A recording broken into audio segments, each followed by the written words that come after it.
pada tahun 84 itu ada 2-3 frater redemptoris dari Wisma Penembus di Yogyakarta berkunjung ke sekolah kami, dan kunjungan itu untuk olahraga bersama dengan para frater-frater di Seminari Tinggi. Beberapa frater hadir. Salah duanya itu frater dari Redemptoris. Saya terkesan dengan salah satunya, Frater Bosco.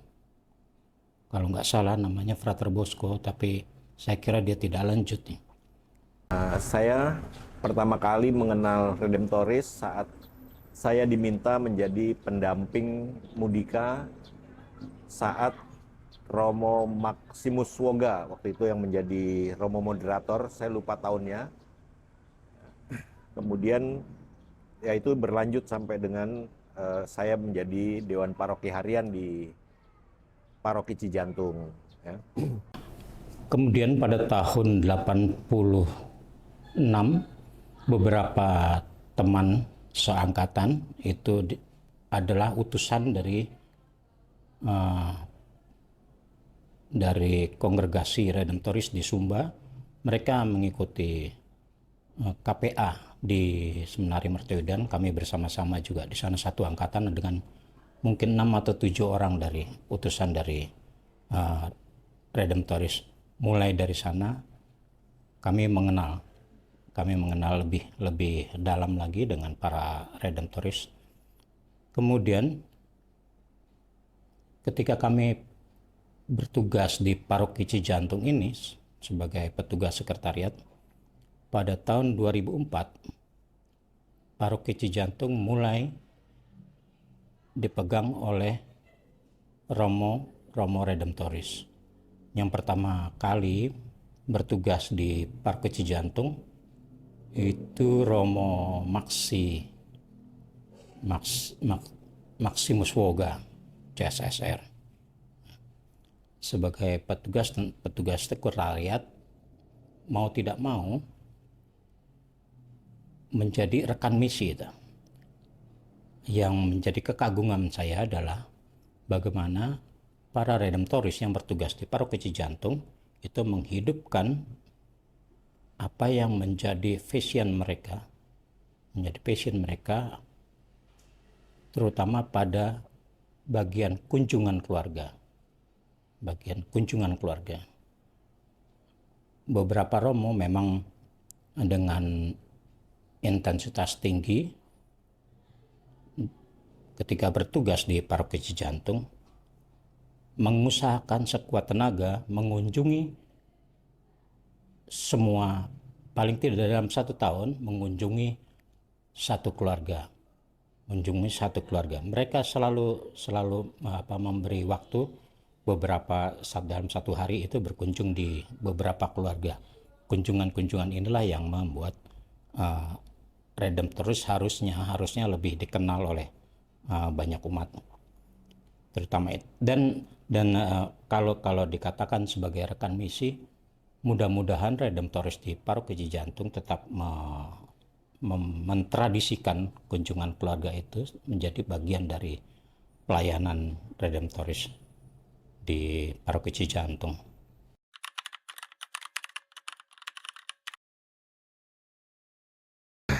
Bagi saya, menjadi rekan dalam komunitas Alfonsian itu berarti hadir dan setia dalam pelayanan bersama.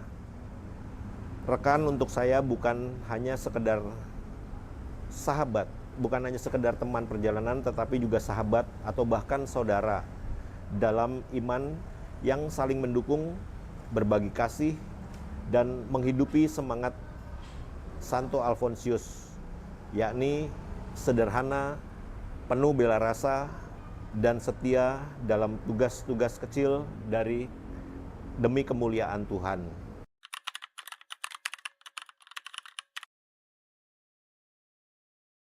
Saya sekarang berkarya sebagai karyawan Paroki Cijantung sebagai staf keuangan. Dan hari-hari saya melihat para Romo Redemptoris dengan berbagai macam cara melayani misa kepada semua orang. Jadi misa di rumah sekarang lebih mudah atau gampang mengaksesnya. Jadi bila dibandingkan dahulu saya lagi masih kecil, bertemu Romo atau mengadakan misa di rumah-rumah itu lumayan sulit. Dan saya berada di lingkungan para redemptoris, saya berusaha membantu apa yang diperlukan para Romo dalam melancarkan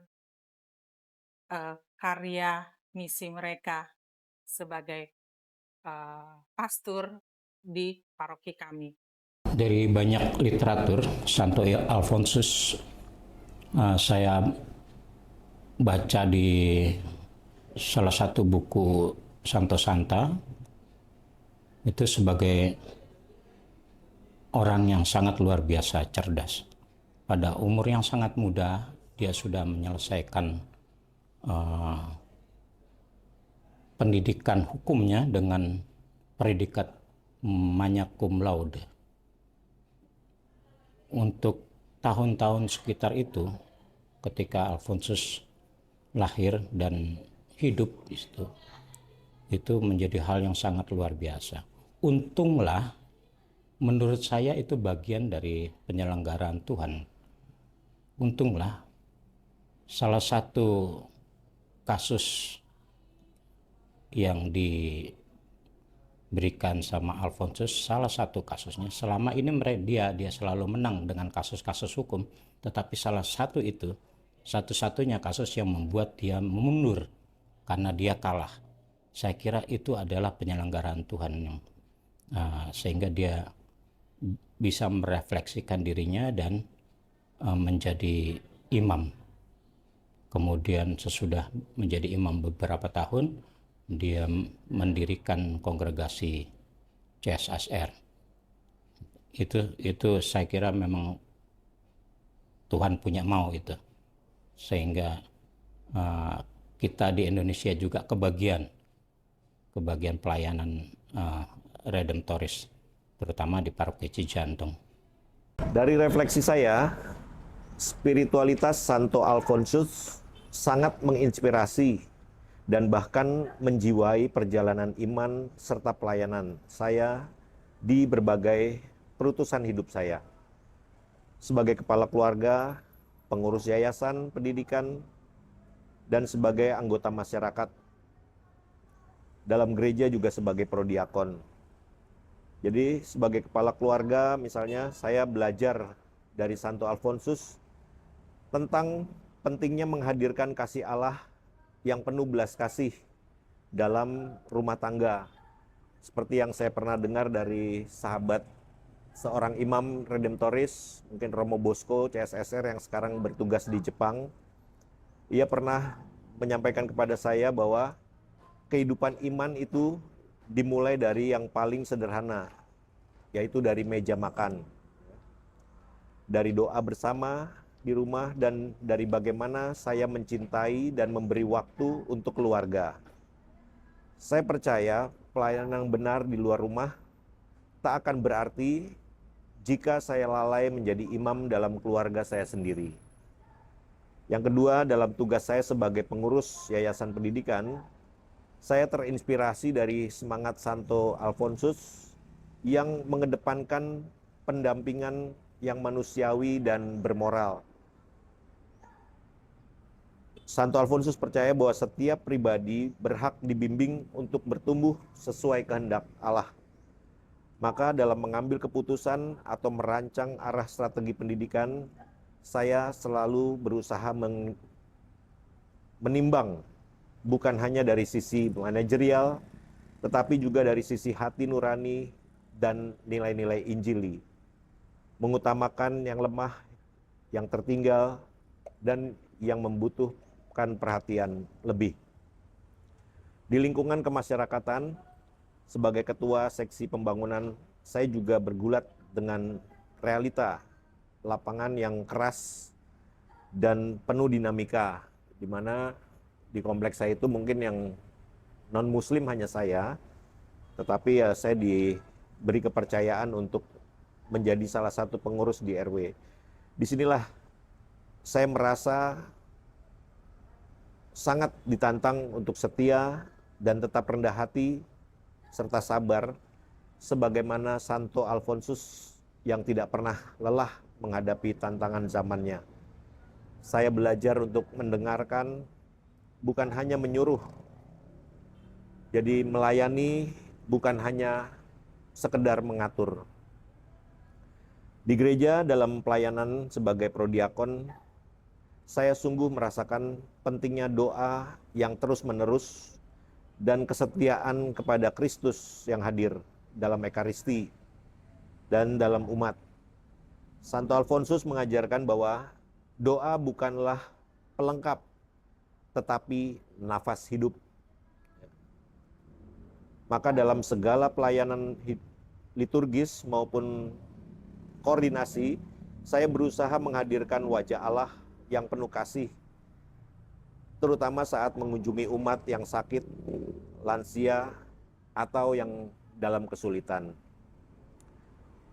Bagi saya, spiritualitas Santo Alfonsus bukan hanya sebuah inspirasi intelektual, melainkan panggilan menghayati kasih Allah yang nyata, rendah hati, dan setia di setiap ruang kehidupan, di rumah, di tempat kerja, di masyarakat, dan dalam gereja.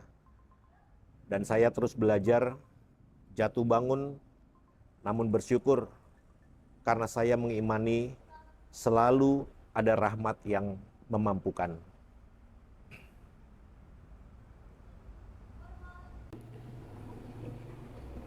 Spiritual Santo Alfonsus melalui doa-doa kepada Bunda Maria, devosi kepada Bunda Maria yang kuat, kita tahu sebagai orang beriman, kita percaya doa-doa Bunda Maria selalu menyertai kita.